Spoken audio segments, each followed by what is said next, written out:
Hello, I'm Dr. April Armstrong. On behalf of CME Outfitters, I would like to welcome you and thank you for joining us today for the educational activity titled Pay for Performance versus Patient-Centered Care in Psoriasis.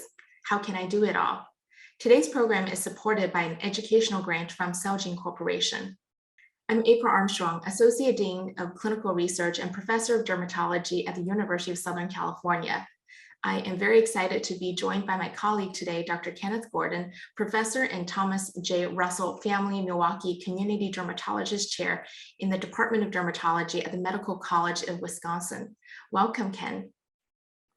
Thank you so much for allowing me to participate in this today, April. I'm looking forward to a great discussion. Same here. Our first learning objective is to integrate assessment tools for psoriasis disease activity to guide treatment decisions, assess treatment response, and measure quality of life.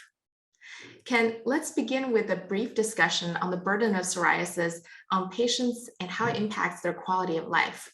Ken, how can we as clinicians help mitigate this disease burden with more accurate diagnosis and assessment in patients with psoriasis? First thing I think, April, that we have to concentrate on is understanding the burden. And when you think about burden of psoriasis, we talk about a lot of things, including comorbid disease, but most of the disease burden in our patients is just, it's an inhibition of their ability to do their things that you and I would view to be normal everyday behavior. And I think when you look at the percentage of patients that do alter their behavior because of their skin disease, it's quite extraordinary. And the example that I always bring up is if you go to a public pool on a weekend and you see, no one with psoriasis there when 3% of the population has psoriasis, it becomes clear that people aren't doing things that you or I might take for granted. So how do we mitigate this burden? How do we help our patients both in the physical and the emotional aspects of psoriasis? I think it all begins with making the right diagnosis.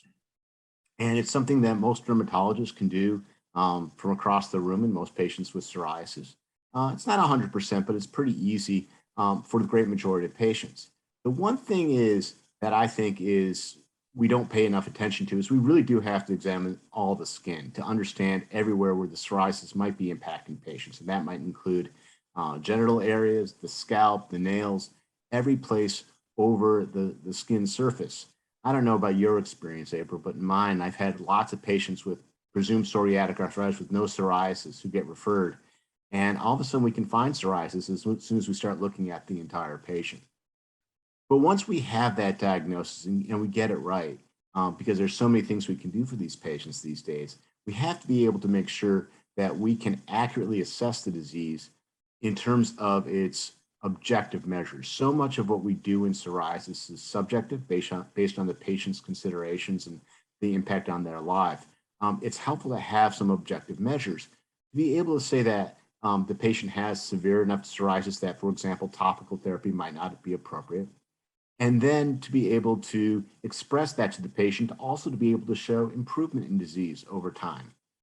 Now that requires consistency in what we do, how we document, and sometimes it takes a little extra training. Those of us who've been doing clinical trials for a long time have gotten very used to it, but it's not intrinsically part of what we do in dermatology training. So sometimes it's helpful to get a little more training in how to assess psoriasis. I completely agree with that. And I also relate to the story that you told about your patients who didn't want to go into pools. And we know that we have patients who are really resistant or reluctant to going to, for example, getting their hair cut because of scalp psoriasis. So really has a tremendous impact on their quality of life. And when we think about PSA, I'm constantly reminded of my patients who, for example, start to develop PSA at a younger age, and then later when they have kids, have trouble holding their children, for example, if they have a PSA that's not well controlled. So absolutely, I think right diagnosis is first, because there are a lot of conditions that can potentially mimic psoriasis, but then also picking the right treatment first, I think is equally as important as we approach these patients. Now, speaking on diagnosis and the assessment of disease severity in our patients with psoriasis, can you talk to us about what are some of the tools for psoriasis that we've used to measure disease severity and that you've used in your practice? And what makes the implementation of these tools useful or potentially challenging for both the clinician and the patient? So in my practice, I try to think about what will work for, my 8-minute visit with the patient. People understand that we have a severe inflammatory disease here of the skin, but yet dermatologists are still expected to see patients quickly and efficiently. And so we have to be able to make these decisions about what measuring tools we're going to be using and how we go about objectively measuring what's going on with the patient as best we can in a short period of time. So there are multiple measurements that we use. Obviously, the psoriasis area and severity index is something that we use in research all the time and is a standard measurement, particularly in Europe, for measuring what's going on with psoriasis. But I think in my practice, and I think most of the practices in the United States, our objective measures are really based on body surface area involved, which can be done relatively quickly when you're evaluating the patient and doing a full skin exam on them. And a global assessment, which is based on the quality of the lesions, the redness, the scale, and the thickness of the lesions. Those two elements, when put together, I think are a reasonably good measurement of the disease burden, as in the quantity of disease that you see. In terms of looking at the emotional burden, I think there are multiple different ways of doing it. The one that we've done most commonly in terms of quality of life is the Dermatology Life Quality Index, or the DLQI. To be honest, it's a relatively complex thing to do in clinic. Some people have it done prior to the patient coming to the back of the room, so they have that objective measurement. I do a slightly less specific measurement fashion, which is basically saying, how are you doing? Give me an assessment of yours, of your psoriasis, and the patients are actually pretty good at that. And so I don't use a formal measurement of quality of life, but I do talk to the quality of life with every patient. So in my clinic, I use physician's global assessment, and I use a body surface area, and then just a discussion in dealing with the quality of life. Yeah, I think those are some of the similar assessment tools that I use. My favorite one is still body surface area, as well as physician global assessment. In terms of quality of life, I ask my patients, is there something that they wish they could do but couldn't do because of psoriasis? And that can be quite informative. And I shall add that some of our payers oftentimes require, for example, certain assessments. So while I think most of us in clinical practice, because of how busy the clinical practice is, may not do PASI routinely, but a lot of the payers, as we know, still require PASI for insurance assessment and for consideration of coverage. I know those in doing clinical trials are very used to doing that. But certainly when we look at the proportion of dermatologists that do enter PASI in the EMR records, based on some of the studies, it's around 30% or so, whereas for body surface area, the proportion of derms who do that in clinical practice is certainly much higher. Yeah, and I think the other real value to that not only is with payers, but having that objective measure to be able to go back to the patient and say, it's going slowly or not fast enough for your taste, but here is some real clinical improvement. And those objective measures, I think, are extremely helpful as you try to work with the patient to go through the sort of lifetime of their disease. Absolutely. And that brings us to a very important point, which is also capsulated in our title, which is pay for performance metrics in psoriasis. So Ken, I was wondering if you can talk a little bit to our audience more about that aspect. So, if you look at the various pay for performance metrics in psoriasis, they haven't been quite as well worked out as they are, for example, in other specialties. And I think that in many places, I think, in terms of selection for MIPS and in many different institutions, they don't even pay attention to the dermatology metrics because we don't move the envelope. But I think there are some that I think are very helpful. In general, when they first started coming out, it was sort of a negative metric that was, if a person's on X therapy, they need to get this test, which really told doctors that good care meant not giving treatment to the patients. And I think that's been better over time. I think right now, in look at the measures, we do have some measures that look at those elements that are clinically relevant, including a body surface area that's below 3%, a physician's global assessment that's sort of a mild impact on disease, PASI equivalence, and derm life quality index of less than 5. So there are a variety of different metrics that are being used for pay for performance in psoriasis. It's much better than it was years ago when the initial metrics were all negative. That is saying, well, if we have a patient with psoriasis and on a medication, it's bad care not to get a test, for example, telling people it was not important to get the patient better, just to make sure you had a test measured. Or if you're not using it, then you don't have to measure the test. In the case of the most recent metrics, they do start paying attention, getting patients under a certain disease burden that has been associated with improvement in quality of life. So things like getting a body surface area below 3%, a PASI below 3, or DLQI less than or equal to 3. These are important elements in quality to patients and what we're trying to do to decrease the burden of disease for patients. So I think that the MIPS in particular have improved. Many institutions don't use dermatology and MIPS and psoriasis ones specifically, because they really don't sort of move the envelope for the number of patients that are seen within the institution. But I think when we think about these now, they've evolved to the point where they do correlate to patient improvement. That said, there are occasionally times that I have patients who have more than 3% body surface area, but are completely satisfied or have other reasons not to try to get to that metric. I think that's okay. We do have to pay attention to the patient in front of us, but I believe that the metrics now better represent what we're trying to do to improve patient care. Yeah, and I think those are really great comments and very helpful perspective on that.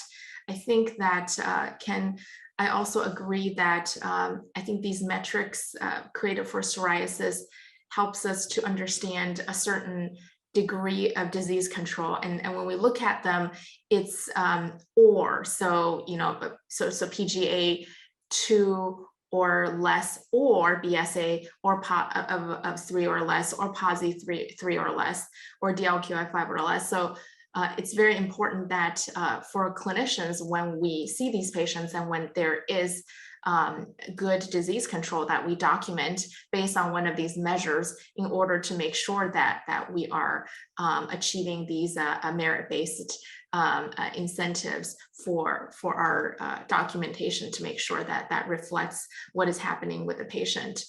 I do have to say that for some patients, their DLQI, for example, oftentimes would improve dramatically in the beginning when they are just getting on the biologic. And then once they achieve control, what maybe a small body surface area that didn't bother them before, but later bothered them disproportionately just because they're better and their expectations have changed. So I think it's important that we continue to follow them and treat them as accordingly to make sure that they have not only good disease control, but continue to maintain a good quality of life as well. Agree completely. Now, Ken, it would seem natural that the more severe a person's psoriasis is, potentially the more overall burden that a person experiences with psoriasis. Is this the case that you see? What does the data actually show, and why should we be concerned about, aside from, for example, body surface area, especially with the location of where patients have psoriasis? Well, I think the special areas that we oftentimes refer to in research and when we write papers on psoriasis are so critical to understand. If people just have plaques on their body, yeah, I think there's some correlation between body surface area and quality of life, but it's not perfect. But when we get to those special areas, that's where you really have disproportionate impact of the disease versus the body surface area involved. And the example I always bring up that I think really clarifies that and clarified it to me early in my career was a woman who worked when I was working in Chicago. She worked at a large commercial real estate firm, and she had bad plaques on her palms. And she was a very high earner on commission on renting renting business properties. But she couldn't do that because when you close a deal in the United States, at least pre-COVID, you shook hands. And so she went from having a very successful position to still having a job, but working in the back office and losing her commissions. Having palmar psoriasis in this case for this woman had a major impact on her life, a major impact on her work, on her income. And I think we have to remove ourselves from thinking about how these different areas are involved in body surface area, more what their impact is on that individual. So genital psoriasis in young people, scalp psoriasis, particularly, should I say in young women, has major impact on people's quality of life, their ability and their willingness to do things. And so I think there is a disconnect from how we define psoriasis in terms of body surface area and severity and the real severity of the disease to the individuals. Thank you for sharing that story, Ken. I think that's very impactful and really moving story. And it reminded me of a poster that I've seen before looking at touch avoidance, how patients who have palmar-plantar psoriasis or genital psoriasis, they are both afraid to approach other people to touch them, and also others are afraid to approach them pre-COVID time to hug or shake hands. So I think that's really reflects the tremendous impact on their quality of life, despite of what may seem to be a small body surface area that is involved. Yeah, and I think I should add as well that as we learn more about sort of mild to moderate disease, as mild to moderate defined as body surface area, even without the special areas, we're learning that if you look at quality of life measures, that the patients are still severely impacted by even less volume of disease, but it really has an impact on them. And we also have to take that into account with children. We oftentimes think of psoriasis as an adult disease, but with children, any amount of disease can be debilitating in school and in their own behaviors. And there was a great study that was done by Rich Langley in Canada, where he actually put patches of what looked like psoriasis, little dissolvable tattoos on his kids. And his kids who have heard about psoriasis from him for years were treated differently at school, just having this spot on their skin. And I think it's, and that was generalized across many different kids. And so I think it's important to remember that for all we talk about the impact on adults with psoriasis, the impact on kids of any psoriasis is even greater. Great. Now, can talk about perhaps symptoms of psoriasis and how that may or may not differ among patients with more mild disease versus more severe disease?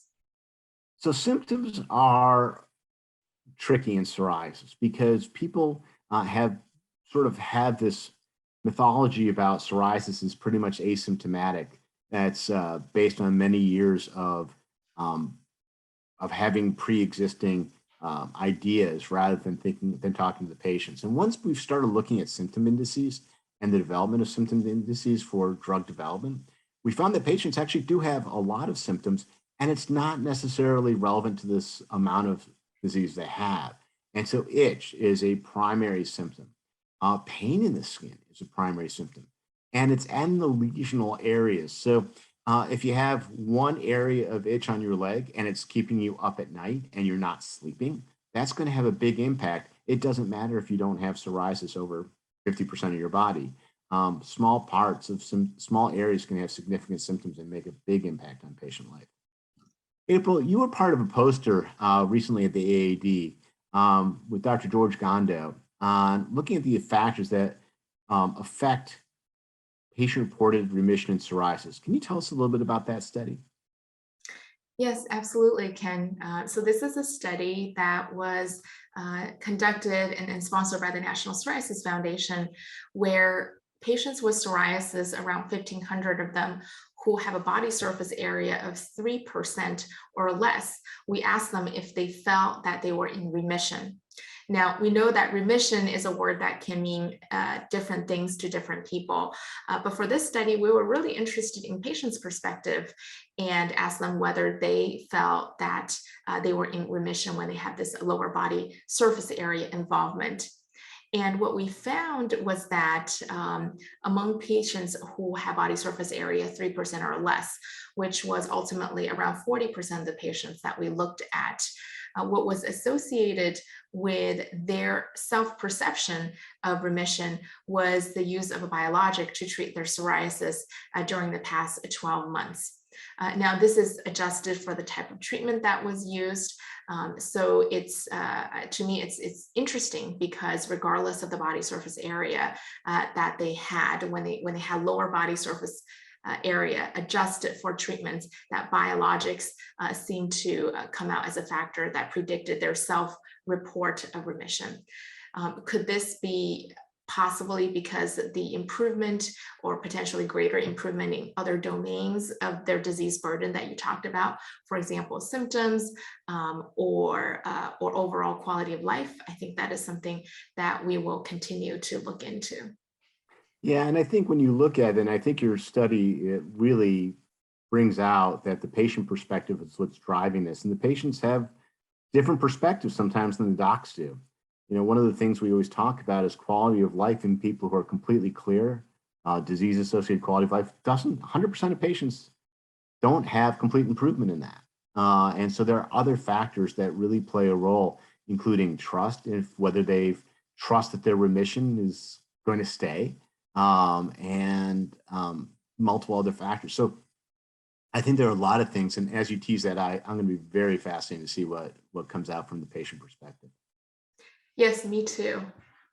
Great. That was a really great discussion, Ken.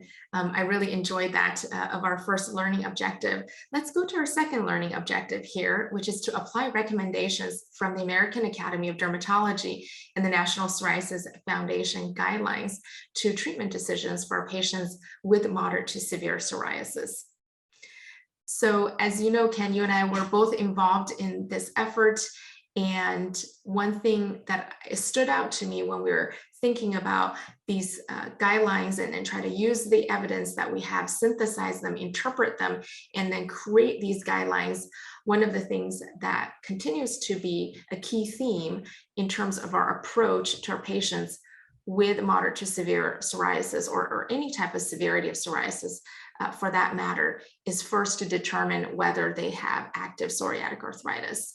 And I think that's important because for patients who have psoriatic arthritis, regardless of the percent body surface area they may have or the extent of psoriasis that they may have, it is important then oftentimes select a systemic agent that can work for both their psoriasis as well as their psoriatic arthritis. Now, our options for treatment for psoriasis and psoriatic arthritis, or agents that work for both conditions, have really broadened over the years. And we have many more agents now and available, adding to TNF inhibitors and methotrexate, which has been around for a long time, are things like IL-17 inhibitors, as well as our IL-23 inhibitors now. And when we look at patients without PSA, then we can think about their skin in terms of in a more separate or dedicated fashion, and then we would evaluate them with regards to their disease severity first. Yeah. And for patients with more limited disease severity, for example, topical therapies and targeted phototherapy is something that we have recommended over the years in our guidelines. And for those with more extensive disease, for example, then the consideration simultaneously of biologics, oral systemic medications, as well as UVA or UVB these days mostly have been something that we have recommended. And I think one thing that we mentioned earlier with regards to the importance of achieving optimal treatment, achieving optimal disease control with the treatment has to do with what happens if the topical therapy has failed for patients with limited disease or for patients with disease involving more sensitive body areas. It is important in those patients not to be confined by the topical only route, but to also consider more systemic options for those patients. And so Ken, I was wondering if you have any thoughts on the recent guidelines that we have developed and any tips on how to apply those guidelines to clinical practice. So I was really gratified in the AAD recommendations by not thinking of a ladder-like approach to psoriasis. And if you think about how I was taught psoriasis therapy years ago, probably before you were born, and also before we had a lot of treatments, we always talked about you have to try topicals first, then you have to try phototherapy, and then you might go to methotrexate over time. I think what's gratifying about these recommendations are you have the ability to look at patients and see if they have extensive disease. Patients with over 10% body surface area, it's incredibly rare to capture good responses with topical therapy in those patients. So we want to be at least able to offer systemic therapy to those patients right off the bat, because if we keep on waiting and wait 6 months or 9 months to try topicals, we're going to lose those patients and we're never going to be able to help them. So to me, that is a very important method of treating patients and treat them appropriately early on. And I think your point about people with limited disease and getting, if they have failed and they have an impact on their quality of life, being able to go on with these recommendations to more aggressive treatments, to me, especially when we have treatments right now that don't have a lot of long-term safety sequelae, which is just amazingly critical for how we treat patients, that we are able to go there and actually treat the patient who's having major impact on their life, even if they don't have 20% of the body surface area involved. And I think that if we could get that taught in our training programs and to non-dermatologists, that patients will sometimes require more aggressive internal medications for their psoriasis, even if it's not massively extensive, is something we can do to really make patients' lives better. Now, when we talk about the National Psoriasis Foundation guidelines, which, April, you were extremely important in developing, there is a little controversy on this, and you and I have discussed this in the past. Obviously, the targets that have been established, going for a body surface area below the 1%, is, I think, something that is a wonderful idea. I think in practice, we have to keep in mind that there are many patients who might start out at 20 or 25% body surface area who are down to 3 to 5% are extraordinarily satisfied with their therapy. And so while I think aspirationally, these are wonderful goals, I think that we always have to keep in mind the patient in front of us, with the caveat that when we think about comorbid disease, generally what's been found is that 10% body surface area is one of those tipping points which might impact the risk of heart disease, things of that sort. So we need to keep in mind, we do need to get patients below 10%. But after that, I think we have to talk to the patient to see how far do we press. But aspirationally, I love these guidelines. In clinical practice, it's a little tougher sometimes to achieve the goals that are put in front of us by them. Yeah, Ken, I think that when we created these guidelines, certainly it was based on a group of clinicians who treat psoriasis, and it was a consensus effort. So it was, and it felt like the birth of a baby at the time, because it took 9 months to distill it to really 2 or 3 lines. And I do think a lot of the points that you brought up were brought up by many of the clinicians that participated in this consensus building effort. I do think a few years have elapsed since those treatment targets have been published. One thing that I've noticed is that, number one, with our neurobiologics, that the number of patients that achieve 1% or less body surface area, that proportion has grown pretty fast, actually. And then a lot of our newer biologic agents or systemic agents are looking at anywhere between 50% to 60% of the patients potentially achieving that. And so I think that was certainly aspirational when we created, and hopefully in the many positive sense, becoming a more realistic goal for a lot of patients. And then number two, another point that I wanted to make is that when we think about 1% body surface area or less as a treatment target, I completely agree. It's important to make sure it's a treatment target that our patients are also aspiring to have. Based on my conversations, I will say from most of my patients, most of them do want to be clear, and oftentimes they may not know it's possible. And a lot of the quality of life data have shown differences in quality of life, even when we're talking about, for example, 3% versus 1%, or if we're looking at dynamic measures, as you know, difference between PASI 75 versus PASI 90 or 100. So I agree that it was definitely aspirational when it was published, but hopefully, and I think our field is going into a direction where these aspirational goals are fortunately turning into something that's more achievable for patients and derms. I just want to add, years ago, Steve Feldman from Wake Forest published a paper saying that we should almost never try to get people clear with psoriasis, because in studies, only 2 or 3% of patients prior to the biologics revolution ever got clear, and now we're clearing 60% of patients over a year. And so I think you're right that our ability to get to these points is much, much higher than ever it was. I think in terms of the body surface area involvement, I think people in, say, Los Angeles might have a slightly different perspective than people in Wisconsin on clearance and the need, because especially in the winter with the amount of clothing that's worn, might be a little different in the different areas. But I agree. It's if we can get patients to where they want to be, and oftentimes that is clear, that's absolutely what we should be trying to do. Great. Now let's talk a little bit more about the psoriasis guidelines in terms of comorbidities.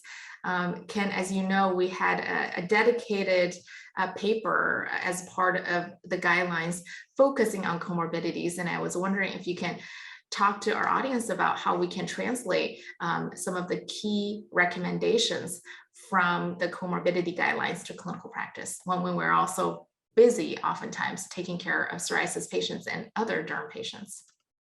One of the things that I think's intimidated dermatologists with the guidelines and all of our discussion of comorbid disease is that we have a sense that are we in charge of treating all these other aspects that could be important for comorbid disease. So take cardiovascular disease. Psoriasis is a big part of that. We're in the American Heart Association guidelines with psoriasis as a consideration for treatment, for cholesterol treatment. But I think the critical thing for us to understand and for dermatologists to understand is that these issues exist. Framingham risk factors, obesity, all these elements that are going to make a difference in the patient's overall health need to be considered in patients with severe psoriasis. Doesn't mean we have to fix them. It means that we have to recognize them and make sure that the primary care or cardiologist or a metabolic doctor of some form is aware of them, so we can make sure that patients getting proper care. We, I believe, will generally still concentrate on quality of life, on the impact of psoriasis on those patients. But I'm not going to talk to a patient about bariatric surgery, even though it's something that we might want to consider for that patient. I'm going to rely on people who have greater expertise in that area and have maybe more than 8 minutes with the patient to discuss it. Doing measurements, I will check blood tests once a year on patients with psoriasis. What I'm trying to understand is what's the general health of the patient. Do I need to intervene in terms of getting that patient to the right place to get their other comorbid diseases taken care of, rather than saying, I'm going to see hemoglobin A1C and I'm going to prescribe insulin. So I think there's a perspective that we need to make sure that all dermatologists are aware of the things that are associated with psoriasis, and we can make sure that the patient is educated properly on what needs to be done, but we rely on our colleagues to actually do the treatment who probably have more expertise in treating those areas. Ken, that was a great discussion on the various comorbidities, especially cardiovascular comorbidities, and how we want to make sure specialists that really work in that area can manage our patients appropriately. Now let's pivot a little bit, talk about psoriatic arthritis. I want to get your thoughts on some of the screening tools that we have and how can we as dermatologists help better potentially screen or help refer patients with musculoskeletal symptoms to rheumatologists or even manage ourselves. Yeah, it's a tough question, and there are a number of reasons it's more difficult than probably should be. I've worked, actually started the first joint, bad pun, interdisciplinary psoriasis clinic and psoriatic arthritis clinic in the country back in the early 2000s with Eric Ruderman. And we were facing this question all the time. How do we get that diagnosis right? How do we draw attention to it? And we've never been fully satisfied on how exactly to pursue evaluation of patients with psoriatic arthritis because it is so critical in understanding. The various screening tools that are out there are validated and are helpful. I don't think we can rely on them as much as we sometimes would like to. The questionnaires, for example, the PEST, the positive predictive value of a positive PEST is only about 50%, which means that the real question is, does this patient have psoriatic arthritis? It's not always answered by a positive result of that test. So I think there's a sense of you have to understand what's going on with the patient. And I would rather err on the side of being more cautious and having one of my rheumatology colleagues evaluate the patient, even if they end up with osteoarthritis and everyone looks at me askance because I wasn't able to make the diagnosis. I would rather be more aggressive in making the diagnosis and getting the patient to proper care rather than to miss patients who might have their lives improved and potentially stave off permanent joint damage by having a diagnosis made.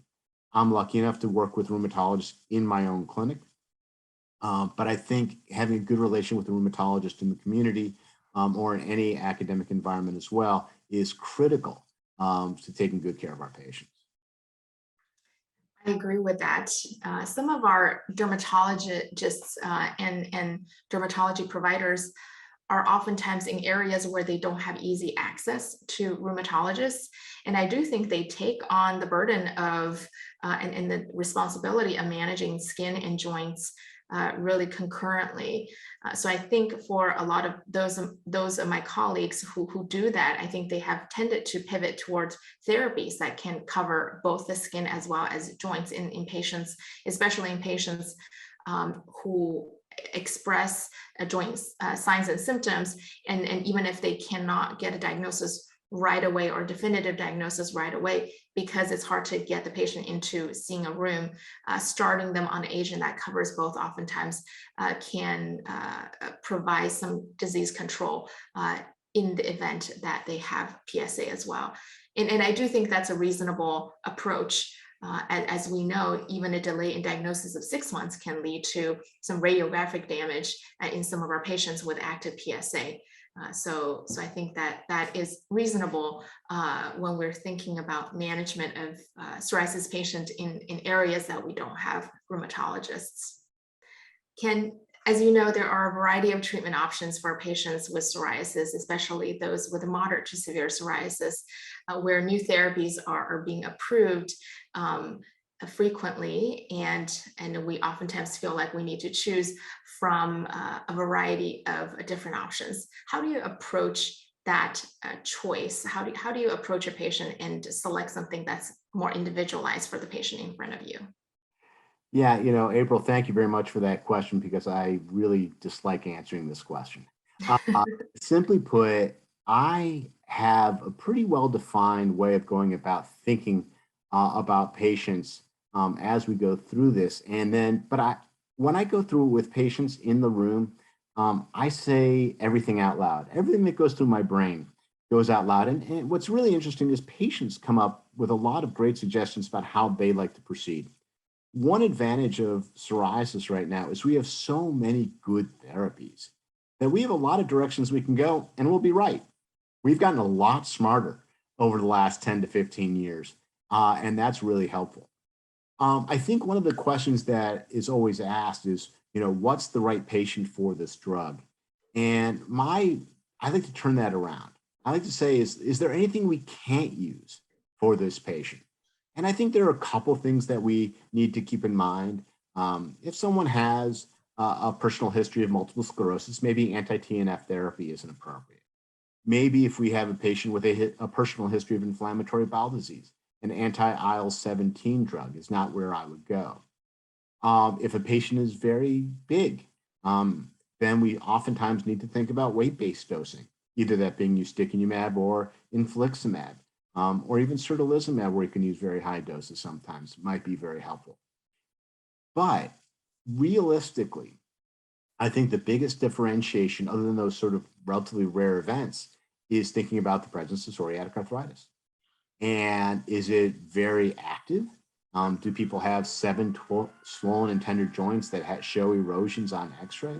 Or is it what I like to refer as squirrely joint pain? They're worse in the morning. It takes an hour for it to get loose again. I really can't make any diagnoses of psoriatic arthritis, but I think there's probably something there.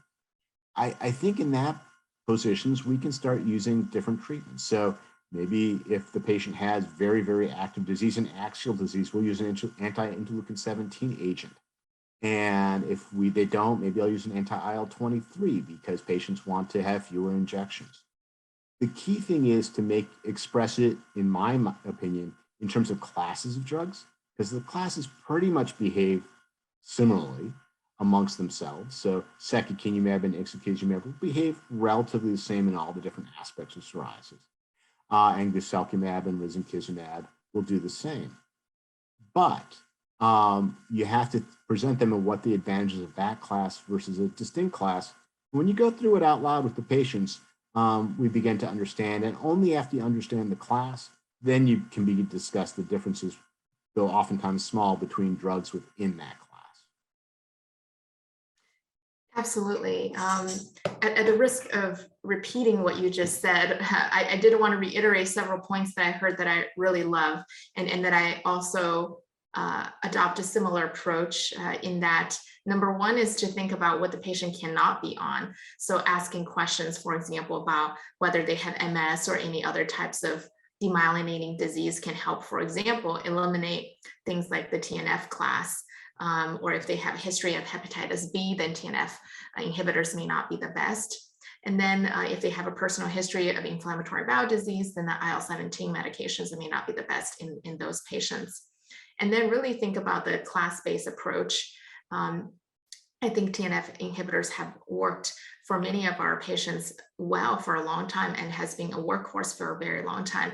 And for me, that if it has worked for them and they have achieved good disease control, then I will maintain them on those medications. Certainly for pregnant women who are pregnant or breastfeeding, I do think certolizumab has a distinct advantage there in that patient population, as well as women who are thinking about family planning.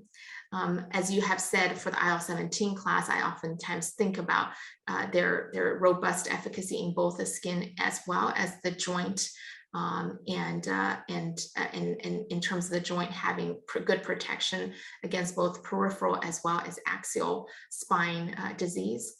The two things that I think about is number one, in terms of more of precaution or warning is the IBD issue that I talked about earlier, avoiding using IL-17 class in those with inflammatory bowel disease. I think the Candida issue can be managed.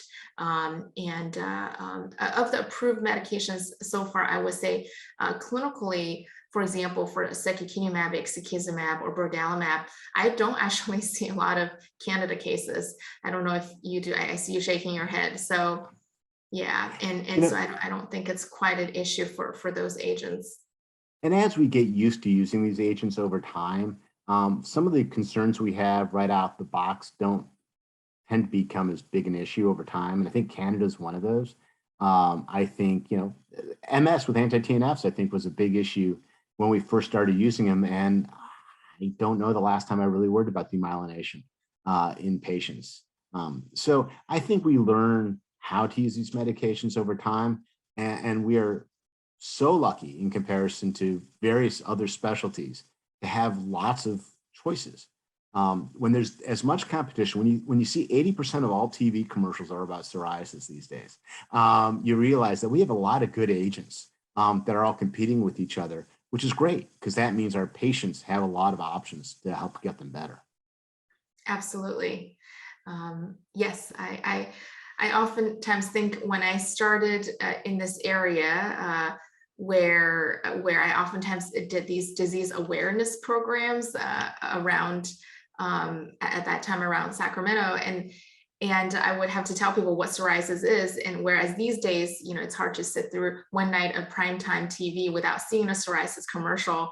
And I have patients coming to the clinic ask me if they have psoriasis, and my telling them, no, you do not. You actually have some other forms of conditions. So we've definitely come a long way in terms of disease awareness, but certainly implementing treatment, selecting treatment, and management of comorbidities remain to be really hot topics and active areas of development and discussion.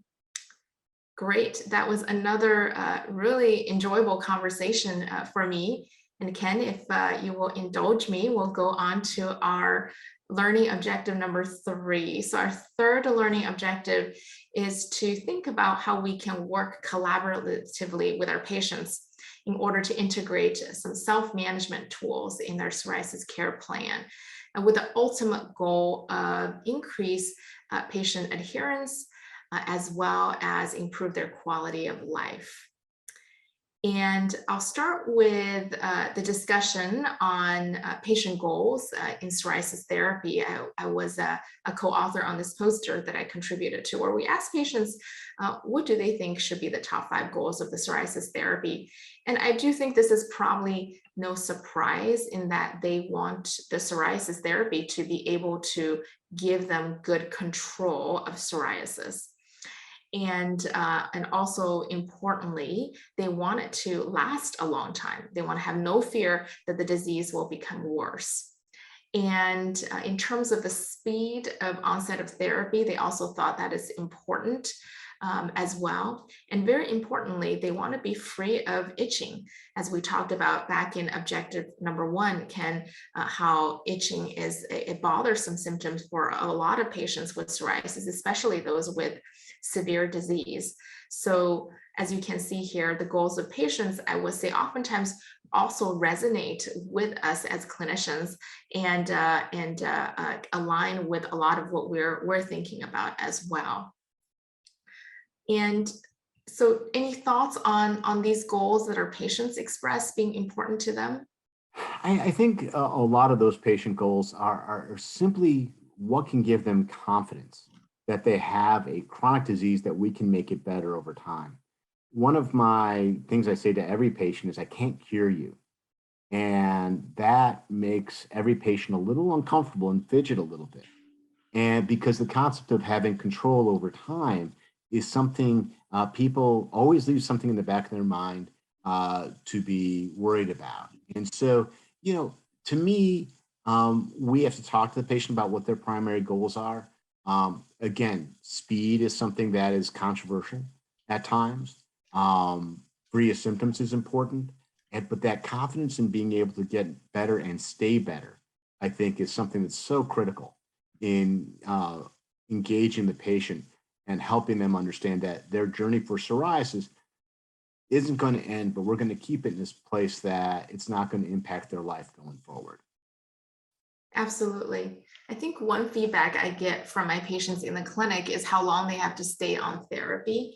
And certainly it's an issue. I can see how and why it really concerns them. And I would say so far the data seem to suggest that most patients, even with good therapies, if they are discontinued from the therapy, that their disease will eventually return. So I have always advised my patients to stay on therapy in order to have that good disease control. What about you, Ken? I always take because the first thing you do when you start a treatment is patients will say, how long do I have to be on this? Mhm. And the first thing I say when patients ask that question, which is almost inevitable, is to say, let's talk about this again in 6 months. Because I find what happens is patients who are doing very well, and this is where having pictures or having some objective measure of their psoriasis was, will take a look at that or think about the objective measure and say, you know what, I don't want to go back there. And they become much more accepting of staying on therapy. I always tell patients that psoriasis is part of them. It's genetic, not because of the family history issue, because it's in their genes. And that means I can't cure it. And so that perspective, I think, helps patients understand that this is something that if they don't want to go back to where they were, and not necessarily they're going to get as bad as they were, who knows what exactly will go on in the future. But taking that perspective, I think, helps patients understand um, for their own well being that's important to stay on therapy, particularly when our treatments in general don't have cumulative side effects. This isn't cyclosporin anymore, where you're getting cumulative safety issues and renal toxicity and hypertension. These are things that, there's risk for every medicine, but there's not accumulated risk by being on these treatments. Well said. Now, can we know from literature that patient adherence to treatment is very important? So, can you tell us a little bit about how we can use potentially patient reported tools or certain checklists like this one that maybe could help us improve patient engagement in their care and hopefully ultimately increase their adherence to their treatment? Yeah. I think, the checklist we see can be simplified to just have good communication with the patient. And that's part of being a doctor. And that's one of the areas that I think having a person to person engagement is so important. Um, the value of adherence to therapy is so critical. And, to me, the biggest issue that we face with adherence is not patient related adherence, but insurance imposed lack of adherence that we have gaps in therapy because insurance tells us what to do. Pardon me.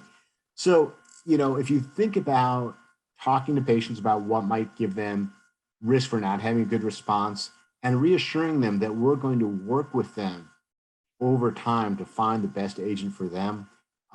And it's I don't want to say a contract, but it's an agreement. It's a tacit agreement between you and the patient that I'm going to try my best, but I need you to try your best as well. I think that is that kind of relationship that builds a trust, but that trust will help with adherence over time. I agree with that. I think, depending on the practice and depending on the setting, I think some of these patient engagement checklists is probably most informative to remind us of the elements that we may want to dig deeper with regards to if patients do experience any barrier to access to treatment or for reasons if they're not adhering to their treatment. So I think these checklists can remind us to ask them, is it cost related issues? Is it because they feel that the treatment is not helping with their symptoms or helping with their other quality of life issues? So I think that checklist can be useful in terms of reminding us what are the different elements that may contribute to the patient's overall feeling or satisfaction with the treatment. All I, right, we're going to pivot okay. and let's talk about telehealth and telederm. As we know that teledermatology has been around for actually a long time, but it wasn't until COVID-19 pandemic that it really was thrusted to the forefront as one of the ways in which we can care for our patients with psoriasis virtually and remotely. And as this study has shown, as you can see here, that it may improve access to dermatologists for some patients and reduce wait times. And I have certainly done my fair share of looking at the telehealth as a modality for patients with inflammatory skin diseases, and especially for those living in geographically remote or resource poor regions. So can you tell me a little bit from your perspective? I'm interested in knowing how telemedicine Telederm has impacted your practice, and also get your thoughts on how clinicians could use it to improve management of psoriasis. Well, first of all, I think telehealth has been quite an awakening for many of us in medicine over the last year and a half. And we do quite a bit of it. And we have a very, very large catchment area. We're the biggest academic practice in the state that is highly rural in Wisconsin. And so we have many, many patients who are spending their time in the north woods of Wisconsin who still have severe psoriasis and need to be evaluated. There are a couple things that I found in my practice I think are helpful to think about. I always want to see a patient in person to make the diagnosis. I think that telehealth is very, very helpful for follow-up, but I've seen a lot of folks where we can't get the diagnosis by telehealth, and photos can be helpful. The thing that I worry about most is patients trying to show me the lesions.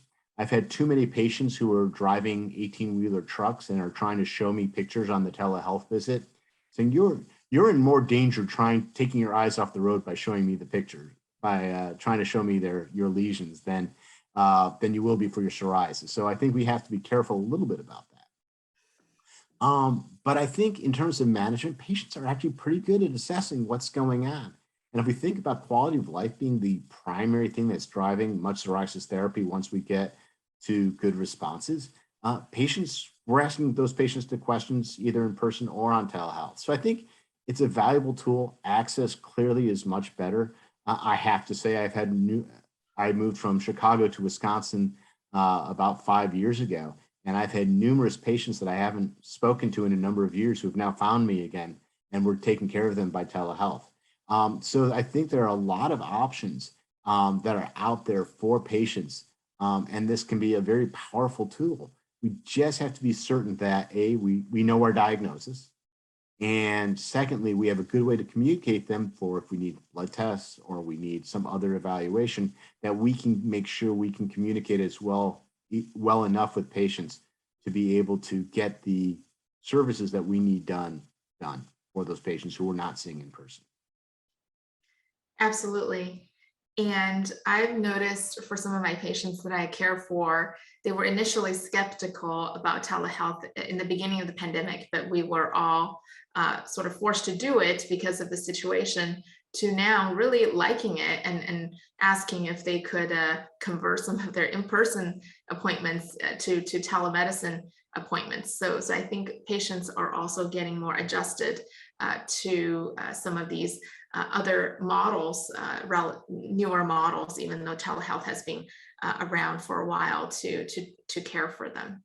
But I absolutely agree that the diagnosis is key, and sometimes it can be very difficult.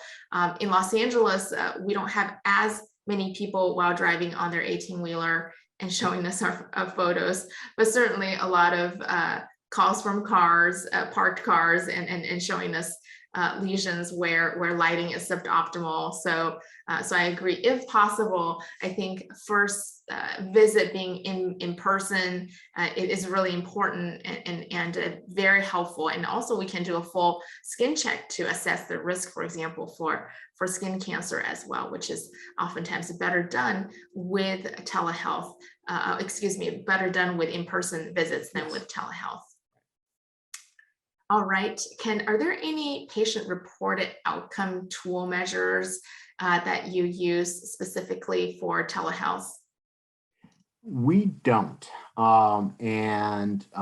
But this is one of those areas where I think that we have really strongly considered adopting because it gives you an objective measure. If you can't see the patient can do the questionnaire and send it to you before the visit. And then we can through the electronic medical record, and then you can have something to discuss that's an objective data that you can't gather the objective data about body surface area, for example, in a telehealth visit. So I think there are a number of quality of life tools that could be helpful. To me, the one I am most comfortable about is the DermaLife Quality Index, because we've been using that for many, many years in research, and I've become very comfortable with it over time. I actually believe that probably a better indication is symptom indices. that have been developed, and there's the psoriasis disability index, the symptom inventory. There are multiple symptom indices that I think could be helpful in understanding patients and being able to use for patient care with telehealth. So I haven't started using these yet, but as telehealth matures, I'm pretty certain we're going to start sending it out for my psoriasis patients at a time, and probably a Derm Life Quality Index and maybe a symptom survey, because that gives me some kind of objective data to work on as we start thinking about patients. So not yet, but I think it's a really good idea. Great. I think that is a good idea as well. I think oftentimes if the patients can complete those measures before they come to the clinic, and then we can view it immediately, then we can get a more comprehensive picture of where the patient is with regards to their symptoms or to their overall quality of life.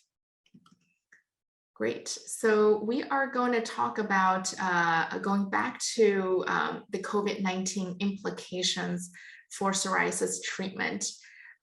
Ken, what are the recommendations for using some of the systemic medications for patients with psoriasis and potentially other inflammatory skin conditions? Well, I think that the recommendations have in many ways borne out. Well, and you and I and many of our colleagues were asked right at the start of COVID, what should we do? And we were guessing at best. But most of what we thought of and what we were suggesting over time turned out to be pretty much true. I think that if you think about the therapies, the broader the therapy in terms of its impact on the immune system, the more consequence it might have for COVID and COVID vaccination.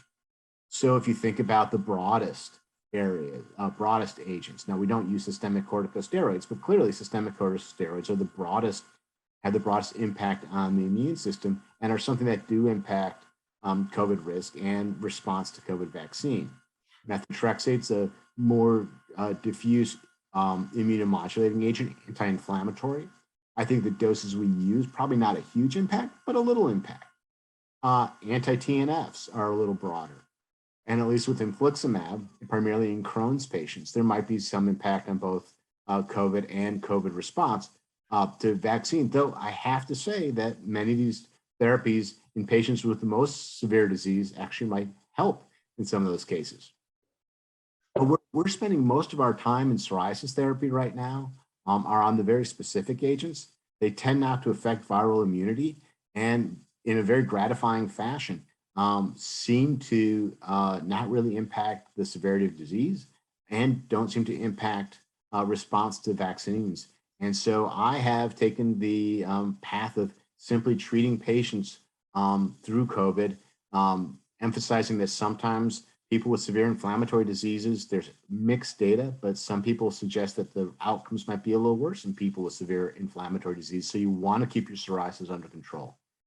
And so I think that, other than the very broad agents, and for non-psoriasis therapy, I think azathioprine, I think mycophenolate mofetil, I think a lot of these agents make me worry, but most of the psoriasis-specific therapies, not so much.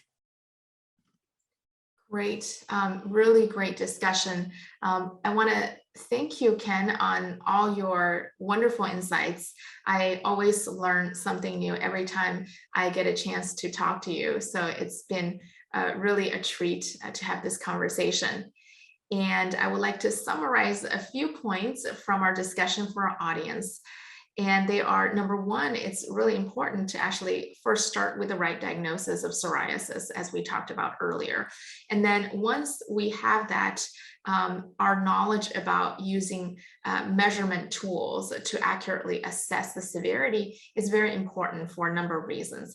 Number one is we can help track their disease progression over time. And number two is that we can more comprehensively understand their disease burden. And then another point that we discussed was looking at factors that are associated with the patient perspective on the disease burden. So going beyond what we typically consider the typical BSA involvement, but looking more closely at the area of involvement and how that affect our patients' quality of life. And then thirdly, we talked about the practice guidelines and recommendations and how we can implement them in the real world, and how we can adopt a comprehensive approach to managing our patients with psoriasis and psoriatic arthritis, emphasizing that oftentimes the expertise for the comorbidities may not reside within dermatologists. However, we are here to really screen for, detect, ask about those comorbidities, and make sure that the patients are either managed by ourselves or are referred to specialists who are more capable to manage those comorbidities in those areas. And then lastly, we talked about engaging our patients in discussions with us about their psoriasis treatment management. This is very important with regards to improving medication adherence, as well as our treatment response and quality of life. And we talked about different approaches of potentially using tools in our clinic, or at least think about the elements in the tools that can really get us to tease apart why a patient, for example, have not been continuing on their medication, and then really address that in a targeted and individualized fashion, so that we can adjust our approach to our patients and help them to achieve the optimal clinical outcome.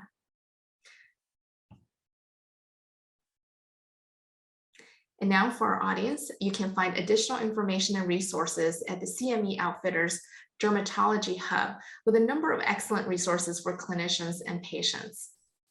To receive CME CE credit for today's program, please complete the post-test and evaluation, and you will be able to download and print your certificate immediately upon completion. So Ken, I want to thank you again for joining me today on this very important discussion. And I want to thank you to our audience for participating and providing best care for our patients with psoriasis.